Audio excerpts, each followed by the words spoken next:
Hi and welcome to my little YouTube space, Planning My Chronic Life. I'm Vanessa and here I share how I plan my life living with chronic illness. This week has been a bit tough. Stuff going on in the world, hard times for some close friends and some crappy health issues that now looks like I'm going to need a couple of hopefully minor surgeries. It all takes toll mentally, and trying to prep mentally for surgery knowing that recovery is going to be challenging is leaving me a little bit tired. I don't know that I've shared before, but I have a few things going on with my health, hence the name of the channel. I have a low white cell count that can leave me open to infections and means recovery for wounds or infections can take a long time. I have a connective tissue disorder which affects my skin and joints, as well as causing extensive bruising, fatigue, and again, slow recovery, even from something simple like going to the gym. And I also have some allergy issues in reference here, particularly to adhesives on tapes and band-aids. So you might be able to see why the thought of surgery already has me worried when I've only found out about it this week. Earlier this year I had a minor surgery to remove a skin cancer from my leg. Nothing major, just a local anaesthetic. I chatted to the doctor and the nurse through the whole thing. They had to take a bit extra as the biopsy site had become infected and still hadn't healed a month later when I went in to have the cancer removed. The bruising was absolutely crazy from my knee to the bottom of my foot. And of course I reacted to the dressings that they used. So I had to switch to a non-adherent dressing and a compression bandage to hold it there, which then had some weird effects on the bruising as well. I'll see if I can insert an image here to show the extent of the bruising. If you're a bit squeamish at the thought of stitches, maybe look away now for the next couple of seconds.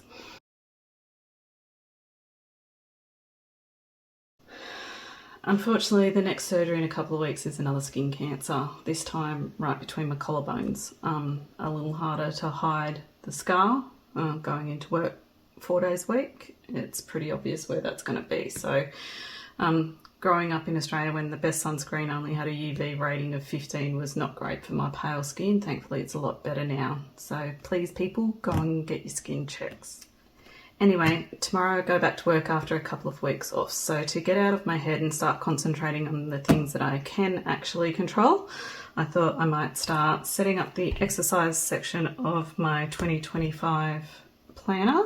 So stick around if you want to see how I set up my year in pixels for tracking what exercise I do each day, and the title page for the exercise section as well. Okay, so this is how it was set up this year in my 2024 Common Planner.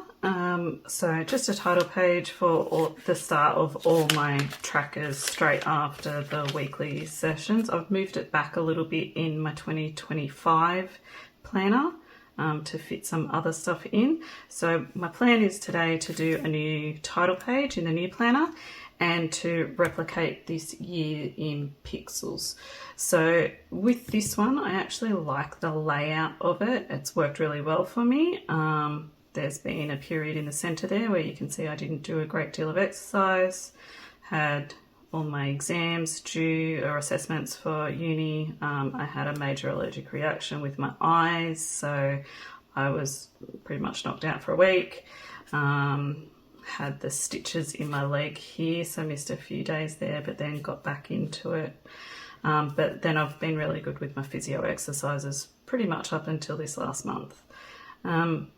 Also, every now and again there's the migraines in there that'll stop me from doing a lot of stuff. So I plan on replicating this, as I said. If you are a Rings planner, there's heaps of downloads that you can just download a year in pixels. It's fairly easy to recreate yourself in something like Microsoft Word or those sorts of things. But I'm going to draw mine up today, change the decor a bit, and work out a new key. Okay, so let's move this one aside, that over there so I can still see it. Okay, so this is the 2025 Common Planner B6 size in a vertical weekly, all by Sterling Ink.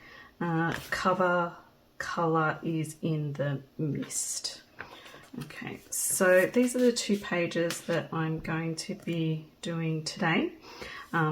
So we'll do the cover page and then we'll do the year in pixels here. I've just got a few pencil marks where I started to work out where that was going to go. So I'm going to be very brave and actually use some stamps this time rather than the stickers that I'd used last year. And hopefully I can get it neat enough that it looks okay. If not, that's all right.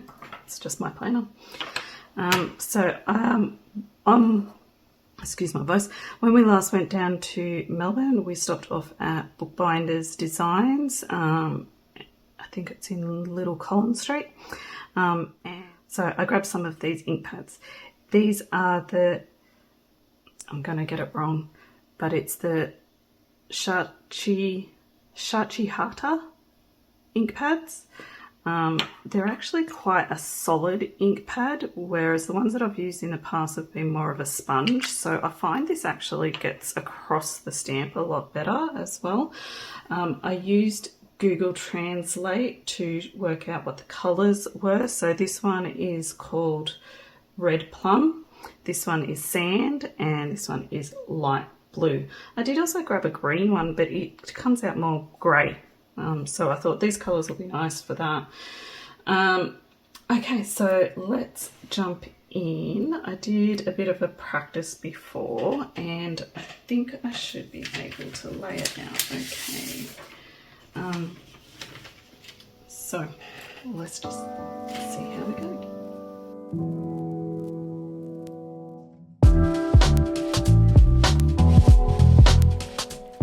Okay, it's editing Vanessa. Now just jumping in to do some voiceover. I'll stick some background music on so that this isn't totally boring for you, but I thought I'll talk through the process, any of the products that I'm using, those sorts of things, but this way we can speed it up a little bit. Okay, so I'm using 2 sets of stamps here. I'm not that comfortable with stamps. I prefer a sticker so that I can have a little bit more control over where I'm putting things, but I'm sure with some practice I'll get okay. I've got a uppercase and a lowercase set of the same font stamp from Kmart here in Australia. Now you'll see on this one I mess up completely. The eyes rocked over to the side and I had some ink on the side of the stamp, so we'll leave that for now. You can see us considering what to do there. I'll come back and fix that a bit later. Okay, so back to the stamps, uppercase and lowercase, same font from Kmart in Australia. It comes with a set of 5 stamp pads. I would suggest throwing out the stamp pads as soon as you buy them. I found the ink on everything except for the black bleeds through every piece of paper that I tried it on, so I've just tossed those ones out. Hence the reason I'm buying these new stamps on our last trip down to Melbourne. So just spacing these out. I actually like the way this font is a little bit more casual, so the up and down of me not being able to do this and line them up properly actually doesn't look too bad. It just gives it that casual look. The cloth that I'm using there is actually marketed as a stamp cleaning cloth from a company called Pearl & Fisher. I bought that online from Flywheel in Tasmania. They have some amazing stuff on their website. Can't wait to visit there one day. But the cloth itself, it's like one of those Swedish dishcloths or something along those lines, made out of recycled fibre. It's damp at the moment. You can't tell that from on this clip. But it's just really good for cleaning off the stamps as you're using them and putting them away. So it's left a big gap at the bottom there. You can see I've gone through some of my Happy Planner sticker books. I've pulled out this quote or motivational sticker from the Girl with Goals Happy Planner sticker book. This sticker book is mostly black, grey and purple, but it has these metallic sayings in the back. So this one's in a bit of nearly a rose gold type colour.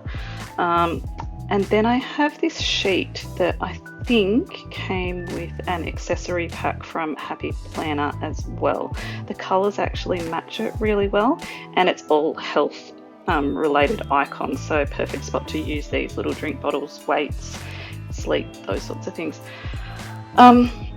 So I've stuck one of those icons over the worst part of where I messed up with that stamp on the K there.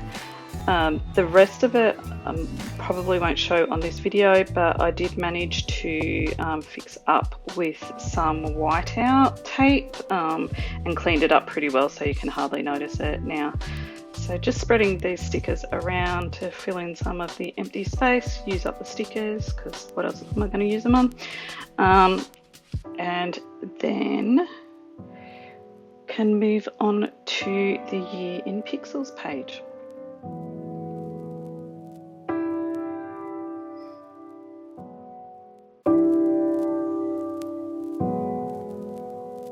Okay, so on this page here, like I said, I'll be using the same layout as previous. This is a KKK fine liner. It came in a pack with a black, a dark grey, and this is the pale grey. I find it's really good for drawing in all of my trackers just because it's not too in your face, but it also doesn't smudge when I use the highlighters and those sorts of things. So I'm going to use these Sterling Ink vertical tracker stickers. It takes me a while to get this one down straight here, so just fast forward through that and speed this bit up a little bit, and then put in the rest of the line. So I just find putting in the tracking sticker first makes it easier to rule around it. I'm allowing 2 boxes for each column. So 2 boxes wide, and it'll be a column for each month of the year, and then it's the numbers down the side of the page, so I can just keep a record going down through the month. And it's nice to see it at the end of the year, how you've gone over the year. And that's why I've started writing in, as I did on that other one, the where I have a migraine or those sorts of things, like what the reason is that I stop exercising. It can help me plan for potential strategies so that I don't keep stopping every time something goes wrong. Okay, so just talking through these mild liners, I've used Google Translate again, using the Google Lens to work out what the color names are for these highlighters. So the olive at the top I'll use for physio exercises. The purple one, I'm not sure what its name is. When I use the Translate, it comes up as dry rack for some reason, but I'll use that color for walking. Soda blue for swim, dusty pink for gym or strength, beige for bike ride, honey orange for gardening, sherbet yellow for exercise classes, and cool grey for HIIT sessions. Sometimes I'll do a bit of a HIIT session if I know I'm not going to get any other exercise in during the day, so just a 7-minute HIIT at home. So move those over out the road now. This time for stamping in the title for the page, I'm going to do it down the side. I just like the fact that the colours are going to be the same on both sides of this opening. I just think that makes it look really nice.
Okay, so I've got Colour Story 1 sticker book from Happy Planner again here.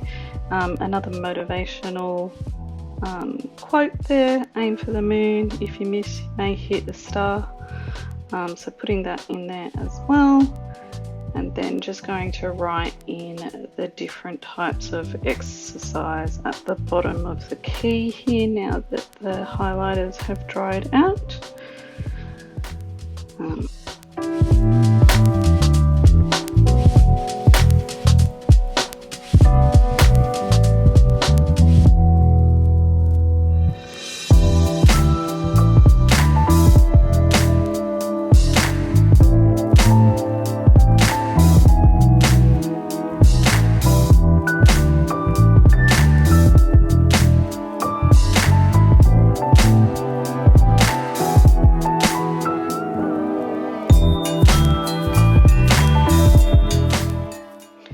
As I clean up here, thanks for watching if you've made it this far.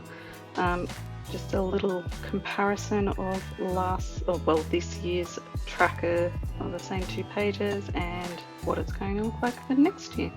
So thanks for watching. Next time I think I'll draw up some of the other exercise trackers that I have. We'll see you then.